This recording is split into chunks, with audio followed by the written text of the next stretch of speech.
পড়ার বিষয়ের পক্ষ থেকে বলছি, তোমরা যারা কলকাতা বিশ্ববিদ্যালয়ে পড়ছো এবং 5th সেমিস্টার জেনারেল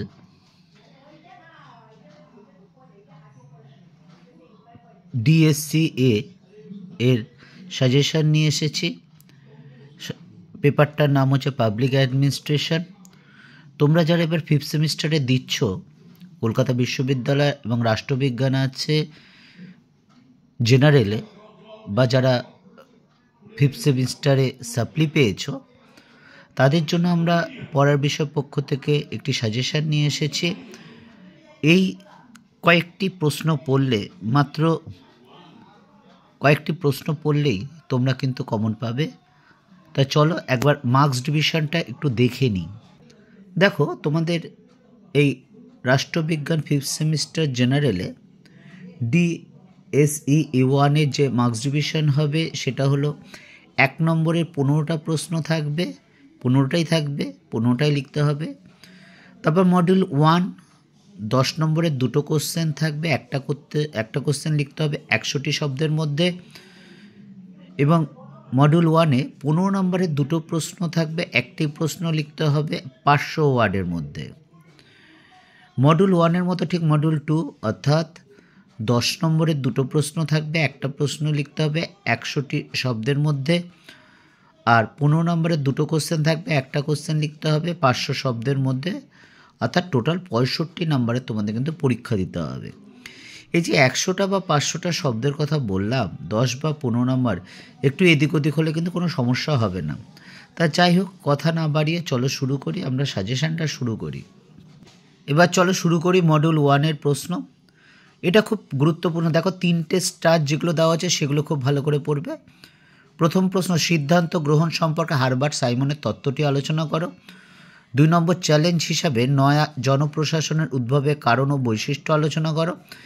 3 নম্বর, সংগঠনে কার্যধারা ও কর্মীবৃন্দ ধারণাটি গুরুত্বপূর্ণ এবং সেই সঙ্গে বিতর্কমূলক উক্তিটি ব্যাখ্যা করো।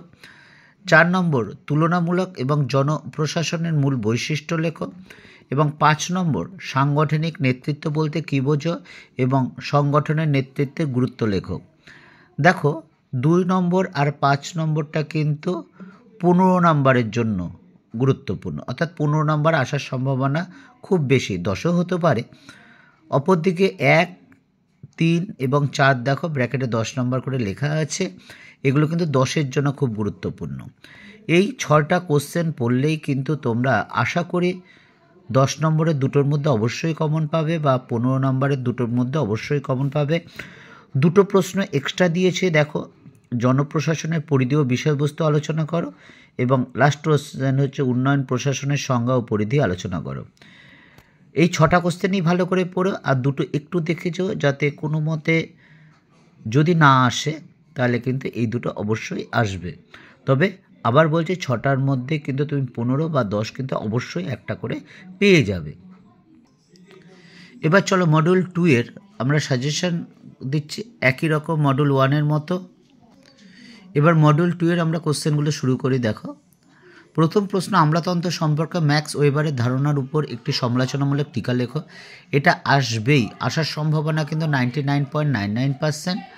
2 নম্বর, সর্বশিক্ষা অভিযানের প্রধান বৈশিষ্ট্য ও উদ্দেশ্য লেখো। দেখো, এটা 15-এর জন্য খুব গুরুত্বপূর্ণ, খুবই গুরুত্বপূর্ণ। 3 নম্বর প্রশ্ন, প্রশাসনের নীতি প্রণয়নের গুরুত্ব লেখো। এটা 10-এর জন্য খুব গুরুত্বপূর্ণ। 4 নম্বর, জাতীয় গ্রামীণ স্বাস্থ্য অভিযানের মূল বৈশিষ্ট্য লেখো। এটা 10-এর জন্য খুব গুরুত্বপূর্ণ। এই 4টে কোশ্চেন তোমরা আগে ভালো করে পড়বে, মাত্র 4টে কোশ্চেন তোমরা ভালো করে পড়বে। আশা করি এর মধ্যে 10 বা 15 পেয়ে যাবে। তবে এর সাপোর্টিং 2টো লিখে রেখেছি, আগে 4টে পড়বে, তারপর পারলে কিন্তু 2টো পড়বে। জাস্ট একটু দেখে রাখবে যাতে কিছুটা হলেও লিখতে পারবে। 5 নম্বর কোশ্চেন, দেখো, নীতি নির্ধারণের বিভিন্ন মডেলগুলি লেখো। এবং লাস্ট কোশ্চেন, জাতীয় গ্রামীণ স্বাস্থ্য অভিযানের বৈশিষ্ট্য লেখো। পড়ার বিষয় পক্ষ থেকে এতটুকুই। তোমরা যদি এই কোশ্চেনগুলো পড়ো, তোমরা কিন্তু আশা করি অবশ্যই কমন পাবে। দীর্ঘ 23-24 বছর শিক্ষকতার অভিজ্ঞতার পরিপ্রেক্ষিতে করা পূর্বে যে আমরা যে সাজেশান দিয়েছি বা করা হয়েছে, তোমরা পারলে ডিসক্রিপশন বক্সে দেখে নিও এবং কোশ্চেনের সাথে মিলিয়ে নিও কী পরিমাণ সাজেশান কমন এসেছে, আমি বললাম এটা বড় ব্যাপার নয়, আমি কি বলছি এটা বড় ব্যাপার না, আমি সত্যি কথা বলছি, এটা কে বলল। কাজেই যাচাই করে অবশ্যই নেবে, অনেক সাজেশান আছে, অনেক কিছু আছে, কাজে তোমাদেরও কিন্তু যাচাই করে নেওয়া উচিত। পড়ার বিষয় পক্ষ থেকে এতটুকুই, শুধু ভালো পরীক্ষা দেবে তা না, খুব ভালো নাম্বার পাবে, শুধু ভালো নাম্বার পাবে তা না, জীবন খুব সুন্দর সুখের আনন্দময় হয়ে উঠুক, পড়ার বিষয় পক্ষ থেকে এটাই আমাদের একমাত্র কামনা।